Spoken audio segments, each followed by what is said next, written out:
లోకంలో ఎవరైనా యుద్ధం చేస్తుంటే భయపడతారు. ఆయన యుద్ధం చూసి శూర్పణఖ మోహించి, ఎందుకంటే ఇది ఎక్కడ యుద్ధం, ఎప్పుడు వింటినారి లాగుతాడో, ఎప్పుడు బాణం తీస్తాడో, ఎప్పుడు సంధిస్తాడో, ఎప్పుడు విడిచిపెడతాడో తెలియదు, అలాగే నించుని ఉంటాడు. కానీ ఎదురుగుండా ఉన్న వాళ్ళు పడిపోతూ ఉండడాన్ని బట్టి తెలుస్తుంది. 14,000 మంది కరదూషణాదులతో యుద్ధం చేసినప్పుడు చూసింది శూర్పణఖ.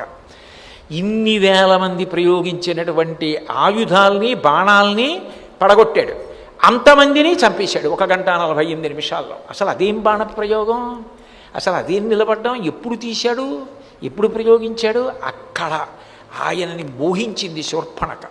అంటే అసలు యుద్ధం చేసినా అంత గొప్పగా చేస్తాడు. అందుకే లోకంలో యుద్ధం చేస్తున్న దాని మీద వర్ణించరు, అంటే ఆయనని నేను కీర్తిస్తాను అనరు. కానీ రామదాసు గారు బండన భీముడు అర్థజన బాంధవుడు ఉజ్వల బాణతోణ కోదండ కళాప్రచండ భుజతాండవ కీర్తికి రామమూర్తికి రెండవ సాటి దైవమికలేడనుచున్ గడకట్టి భేరి కాడాండ డరాండడాండ నిడదంబుల జాండము నిండ మత్త వేదండమునిక్కి చాటెదను దాశరథి కరుణాపయోనిధి అని ఆయన యుద్ధం చేస్తే రుద్రతాండవం చేస్తాయి భుజాలని వర్ణించాడు. అంతటి మహానుభావుడు. అందుకే ఆయన గుణముల చేత రఘువంశము, రఘువు యొక్క కీర్తి కూడా రాముడు పుట్టిన తర్వాత రాముడిగానే, రాముడి కథగానే మిగిలిపోయింది.